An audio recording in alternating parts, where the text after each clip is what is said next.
Hey guys, my name is Mannequin and welcome back to Mastering EDM with Logic Pro. Okay, so today's video is prepping your track for the master. Now, normally I wouldn't do a video like this because it kind of feels like it's like, you know, just kind of, I'm just doing this video because I'm not sure what I'm going to do this with the next video. That's kind of what it seems like, but this is actually very important and I'm going to show you why just in just a second here. Okay, so one of the first things that I notice about a lot of people's tracks, you kind of tell that they're distorting when they master it. When they're just getting started with production and they're kind of just dropping a limiter on it and pushing things up, you can kind of hear it's distorting. One of the biggest reasons for this is because their track is clipping before they start mastering, and they don't realize how that affects the master. So what we're going to do here is I'm going to play this back, and you'll notice it's pretty much the same thing as last time, but I added a snare clap combo, and I also did one other thing, which you'll probably notice if you watch the levels here. So here we go.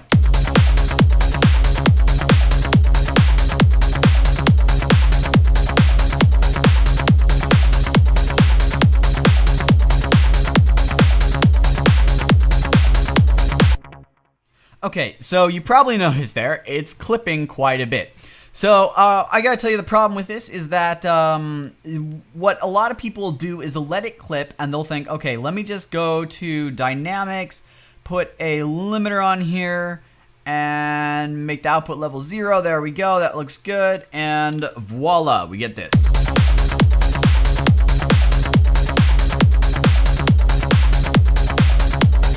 Sweet, problem solved, right? Kind of not. The problem is, depending on how much you're clipping, this limiter is not actually going to save you. And I'm without going into any of the details about mastering and the kind of order you're supposed to go by and stuff like that, I am going to say that you don't want to start with a limiter on a really hot mix. With how loud this is, you don't want to start with a limiter like that. So, prepping your project. How do we get into this? Okay, so what you're probably guessing I'm going to tell you here is, since everything's clipping, take the volume levels and turn them down. However, there's a slight problem. Actually, I'm going to do something really quick. Since this is kind of low, and then you'll notice it kind of fades out, what I'm going to do is I'm going to key in some automation here on the volume, just to kind of, you know, let it go, build up a bit more in the middle there, just kind of to make things interesting. Okay, and also to address another problem later. Okay, so now obviously what you could do is you could take each track and turn it down, but that'd take eons, and we all know that none of us want to do that. That's why we usually want to slap a limiter on. So what my suggestion is go down to all your tracks by hitting ooh, darn it, let me turn on my keycaster here. There we go, keycaster, and there we go. So now when I hit X, you'll notice that hold on. The mixer pops up here, and we got all of our different tracks laid out, and we could actually control the volumes on each of them. And this is where things get interesting. So you could actually select multiple tracks by clicking and dragging. You'll notice I have like this nice little selection box. I could go through and I could select things, and I could actually go through and scale them all down at the same time, which makes things really easy. Now, there are a couple problems that you'll run into when doing this, and I want to address all those problems. And what I'm going to start with here is you'll notice that I have a track stack here, which is we have this one bus that these two things are being routed to. Now, you got to be careful, because if you just go like this, open up the mixer, you'll notice that this is panned out here. I could go through and just select all my tracks, and then I can start scaling them down. But the first thing that you'll notice here is if I scale things down, what's going to happen is the snare is being scaled down as well as the things in the snare.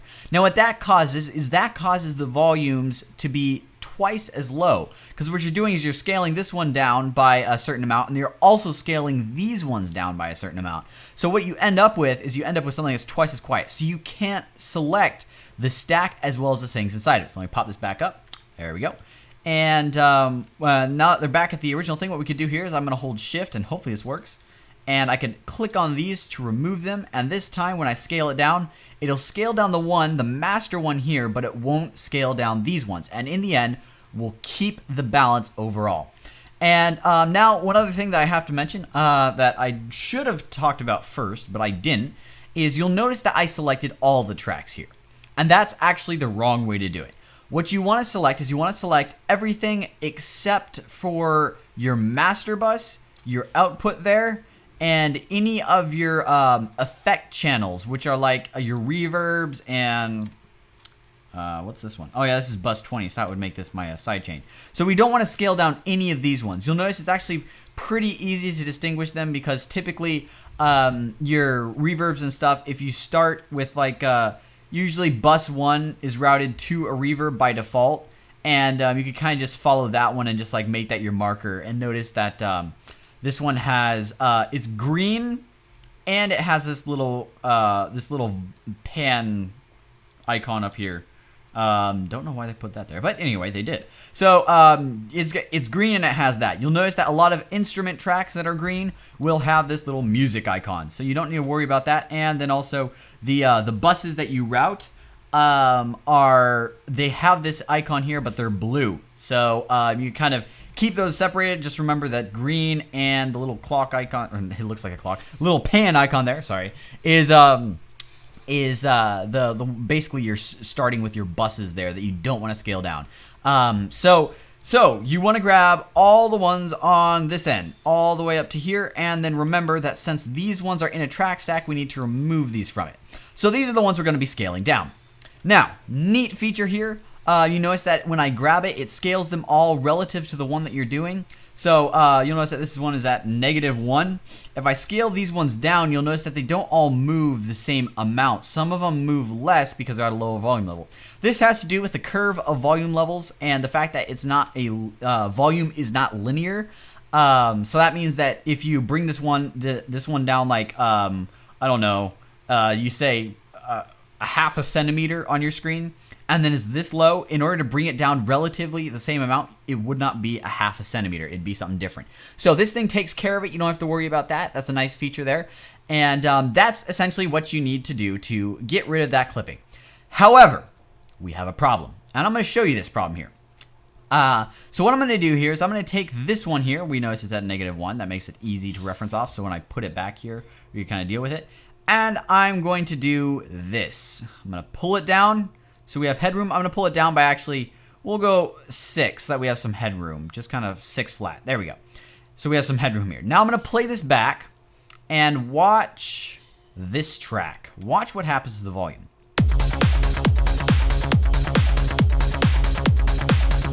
It bounced up. Now, if I take this again, I grab the ones that I need to scale here. Bloop, and then I scale this back up to -1. You'll notice the same thing happens. This one will jump down now. This is because we keyed in volume automation. Yay! This is really painful having to deal with this, but unfortunately there's no easy way to completely do this. Now my suggestion is, I actually found this really neat trick. I kind of came up with it actually. What you do is, you create, get out of the way. Go away. Okay. You create a new track. It doesn't matter what kind of track, just any kind of track. And we're just going to name this reference. And we're going to reset this channel strip so it's got nothing on it. Just kind of for no particular reason. And you get out of the way. Okay, so now what we could do here is this is actually a pretty cool trick. You open up the mixer. You grab all the ones you need to bring the volume down on. And if you look, this one's at 0 now. So you could do a very controlled reduction. So if I pull this down by -6, I know everything is being dropped by -6 decibels, right? So now all I have to do is when I play this back here, you'll notice still jumps back up. So what do? I go to this one that I have automation on, and then I add a gain plugin here.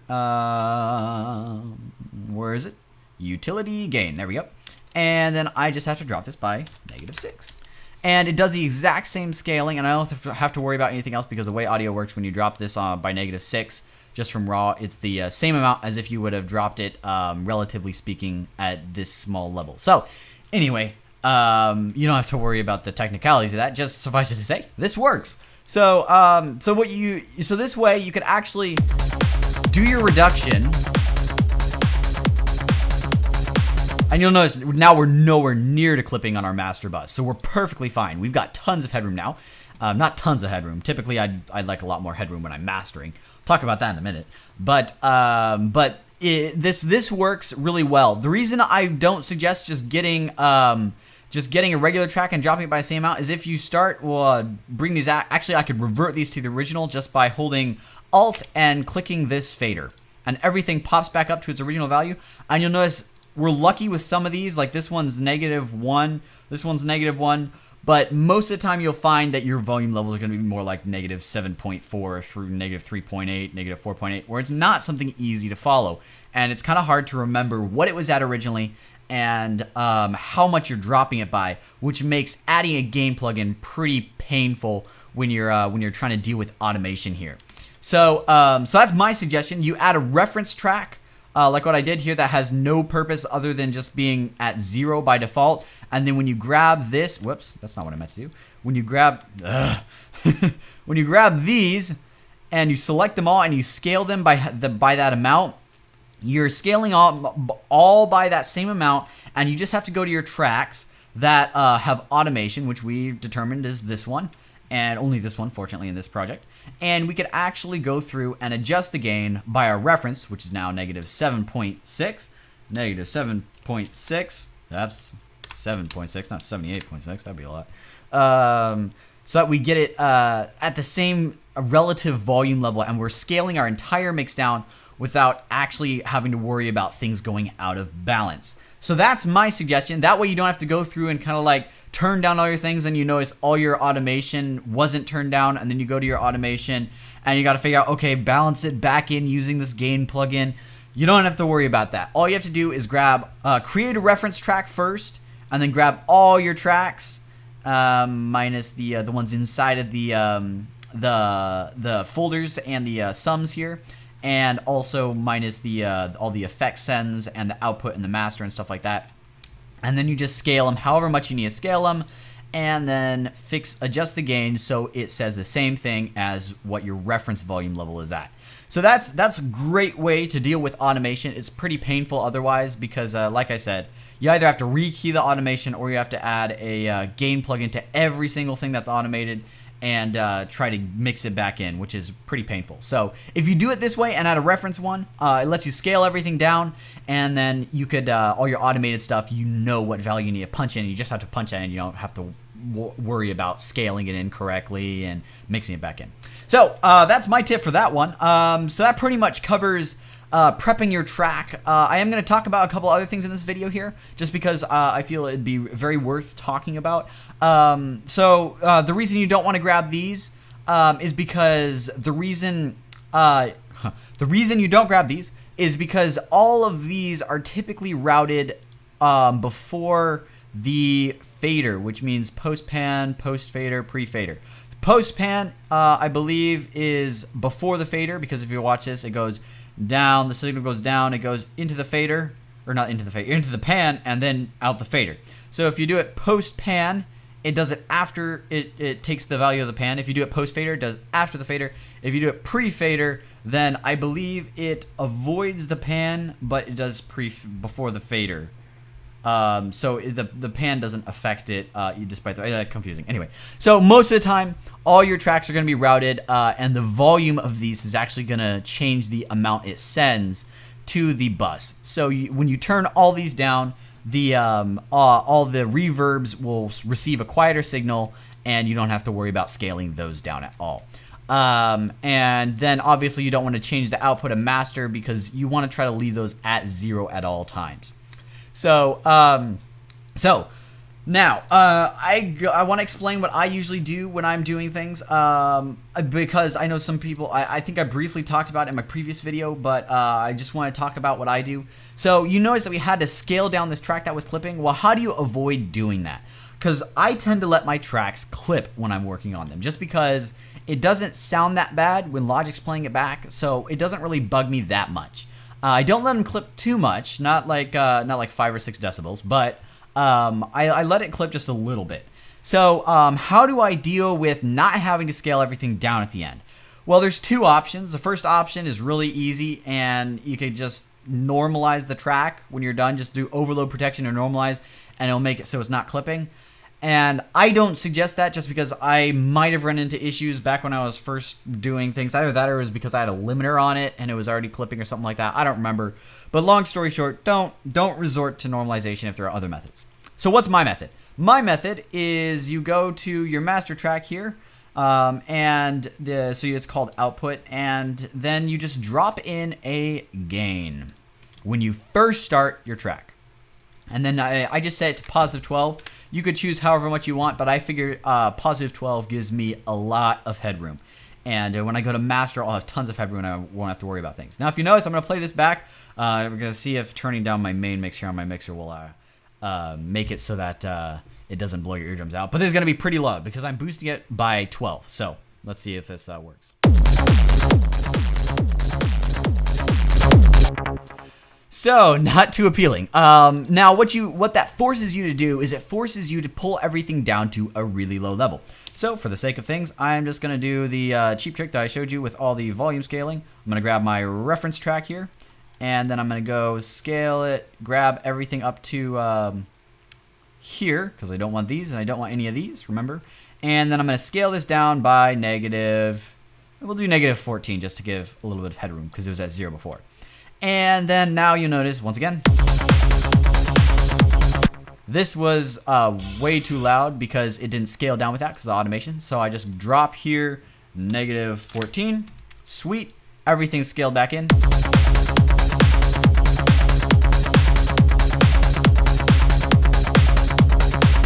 Okay, and now you notice it's still clipping a little. But this time it's fine. Why? Because all I have to do when I go to get ready to master my track, I just have to drop onto this master channel strip here, turn this off, and voila. I have tons of headroom. And I can just do all the mastering I ever need there. So that's why I use this gain plugin trick. What happens, it's easiest if you just when you first open a project, just have it so it's got that gain on the master channel. That's positive 12. You could do something smaller like positive 10, positive 6, something like that. Depends on how much you usually let it clip. I do positive 12 just because it's overkill and it works for me. But just add that gain as the first thing you do before you get into a new project. And then when you get to the mastering stage, if it's clipping like that, no worries, because all you do is you pull off this gain plugin and then everything's back to a really low level. And you don't have to worry about anything. So that's my suggestion for that one. Now, I do want to address one final thing before I wrap up this video here. And that is what to expect when going into the mastering stage. That's because this is your setup before mastering. That's what this video is about. So I kind of want to tell you, what to expect when you go in and what you shouldn't be expecting. And this, I did kind of touch on it in the previous video. Made the video much longer than it probably needed to be. But I just wanted to briefly mention that your mix is not going to get better when you go into the mastering stage. If anything, it'll just get a little bit more punchy, and you might balance out the overall sound signature of the track, and sometimes it makes it sound a little bit fuller. But for the most part, realize that going into mastering, you should already have your mix sounding the best it possibly can be. Don't think that the mastering is going to fix anything in the mix. It's not going to improve your EQs. It's not going to make everything sound a lot better. It can change the sound signature. It can change some of the dynamics a little bit. But you shouldn't be expecting the master to improve your track. You should be expecting the master to finish up your track. Just kind of pull it up to a nice volume level and just be a little bit thicker than it was before. You shouldn't be expecting too much in the mastering stage, because if you are, then you'll kind of slack on your mix a little bit, and when you go to master, you'll master it, and it won't be as good as it could be because you're kind of expecting the master to work fine. So, just kind of keep that in mind when you go into mastering. You do need to prep your track like it is finished. You should be able to bounce your track and just slap a limiter on it and do a little bit of limiting, and it should sound really, really darn good. The mastering should not be used to fix anything or improve anything. It's like I said, it's the sole purpose of it is like icing on the cake, just kind of doing a couple refining touches on it so that the edges are razor sharp and you're not just kind of putting out something that could be a fragment better. So that's that. That's what you need to kind of expect when you're going into mastering. So really don't slack on your mix before you go into the master, because the master, while a good mastering engineer on a poor mix, he can do a lot because the mix is poor and he's kind of found a lot of problem areas and he could try to address them. You shouldn't make it that way. It should be your very best as possible before it goes into master. So you should be shocked when it comes back and it's a little bit better. So that's the attitude you should approach when you're going in to master your own tracks. Or even when you're mastering other people's tracks is a different thing, because you're not mixing their tracks. You're mastering them, so it's kind of like a different situation. But in our situation, when we're mastering our own tracks, you want to make it so that you should go in expecting not much and coming out with just a little bit better. It's not going to be that big of a difference. Well, it shouldn't be. It shouldn't be too big of a difference. But anyway, I hope this information was useful. I really wanted to mostly address going through different ways to prep your track by way of getting rid of clipping, because I know that is the biggest issue. Not a lot of people that are just getting started have like issues with too much headroom. Now, obviously, if you have your track like really low down here when you're playing it back, then that's kind of like overkill headroom, and you might actually run into noise floor issues, where when you try to scale it up, everything's so quiet, you end up bringing up some noise that's at the very bottom there. But so my suggestion is just kind of keep it around, you notice the meters, they can change colors here. Keep it around this area where it goes from green to yellow, somewhere around there for when you're looking for the final headroom, how much you should have. So, and then, you'll go into master your track. Now, there's a couple ways to start mastering, but I'm going to cover that in the next episode, getting started, and that's actually going to be our first little episode in this mastering series on actually how you get in and start to master. I think what I may do is I may actually take this, bounce it down, and then master it. Normally with my projects, I'll just slap the mastering on the master channel strip, which some people do. Some people don't do that. Some people think it's a good idea. Other people think it's a terrible idea. But I typically just slap my stuff on the master channel strip, and but you don't have to. I think for this series, I might bounce it down and then just do a dedicated project to it, so we're not distracted by everything else in the project. So anyway, hope this is useful. Thank you guys so much for watching. Like I said, the next video here, we're going to be talking about, I'm going to start with compression. Or should I start with EQ? That's a good question. I think I might start with compression, because EQ is one of the things that I want to talk about last. So yeah, I'll probably just start with compression. I'll do compression, limiting, and then EQ. We'll do 3 videos on those, and that should cover pretty much everything you need to know by way of mastering. There's a whole lot you can learn by way of mastering. Like I said, it's like mixing. It's an art in and of itself. And while mix engineers can master, it was for the longest time considered a separate job. Yes, a lot of people at that time did also do both, but like I said, it's kind of something that is an entirely different thing you need to have a different mindset for. So anyway, thank you for watching, and I'll see you in the next video.